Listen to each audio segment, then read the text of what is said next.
कागजको खोस्टामा सीमित राष्ट्रिय खेल, जादुको छडीको अपेक्षा र पल शाहको यो प्रश्न। हालै चर्चित अभिनेता पल शाहले सामाजिक सञ्जालमा एउटा स्ट्याटस लेख्दै सोध्नुभयो, राष्ट्रिय खेल परिवर्तन गर्ने कि खेलको स्तर परिवर्तन गर्ने, खेलाडी परिवर्तन गर्ने? सोच्ने बेला आएको छ। तर आज प्रश्न यो पनि उठ्छ के साँच्चै समस्या हाम्रा खेलाडीहरूमा मात्रै हो त?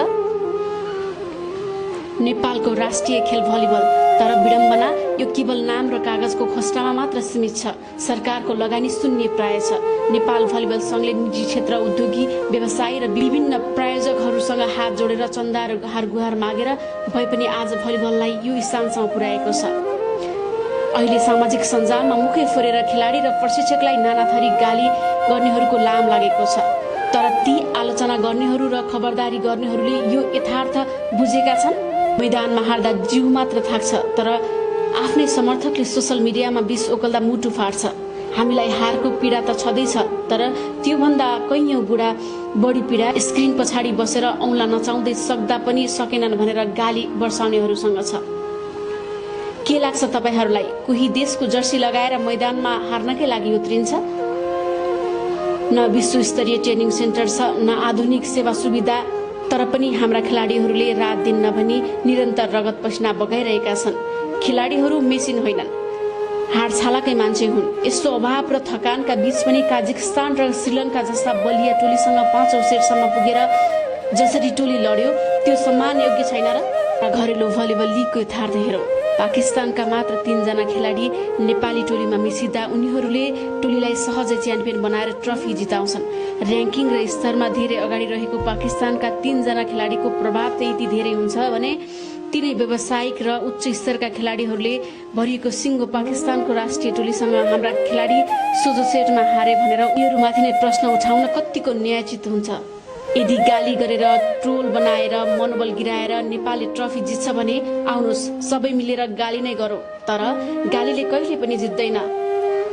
यसले त केवल देशका लागि लडिरहेका खेलाडीहरूको आँट र भरोसा मात्रै तोड्छ।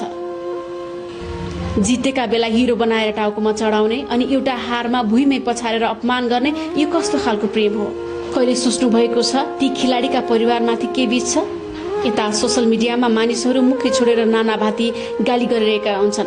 उता घरमा बसेर बुवा आमा, श्रीमान श्रीमती, छोराछोरी, दाजुभाइ दिदीबहिनीहरू मेरो सन्तान, मेरो दाजुभाइले देशको झण्डा बोकेर विदेशी भूमिमा लड्दैछ भनेर गर्वले छाती फुलाउँदै प्रत्यक्ष प्रसारण हेरिरहेका हुन्छन्। जब आफ्नै मान्छेलाई यसरी अपमानित र होच्याएको देख्छन् ती परिवारको मनमा कति गहिरो चोट पुग्छ होला? कहिले उनीहरूको ठाउँमा उभिएर सोच्नु भएको छ? तर ती आलोचना गर्नेहरू र खबरदारी गर्नेहरूले के यो यथार्थ बुझेका छन्? खेलाडीको भविष्य खोइ। अनुभवी र देशको नाम उच्च राख्न अहोरात्र खट्ने खेलाडीहरूका लागि नेपालमै बसेर आफ्नो र परिवारको भविष्य सुरक्षित गर्ने सामान्य वातावरण छैन। आज देशका नक्षत्र जस्ता खेलाडीहरू आँखाभरि आँसु पार्दै मुटुमा गाँठो पारेर वैदेशिक रोजगारीका लागि विदेश पलायन हुन बाध्य छन्। हाम्रो कर्तव्य खोइ? हामी सामाजिक सञ्जालमा 2 शब्द सहानुभूति लेखेर आक्रोश पोखेर आफ्नो कर्तव्य पूरा भएको ठान्छौँ, तर उहाँहरूलाई देशमै रोक्न सरकारले किन पहल गर्दैन भनेर कति जनाले प्रश्न उठायौँ। अरू देशका खेलाडीहरू दशकौंदेखि आफ्नै देशबाट खेलिरहेका छन्। उनीहरूसँग अनुभव छ, मजबुत टोली टिम सेट छ, पर्याप्त पूर्वाधार र जीवनभरको सुरक्षा छ। यता हाम्रा खेलाडीहरू प्रतियोगिता आउनुभन्दा बढीमा 1 महिना अगाडि मात्र प्रशिक्षणमा राखिन्छ र त्यो 1 महिनाको खर्च जुटाउन पनि सङ्घलाई धौधौ पर्छ।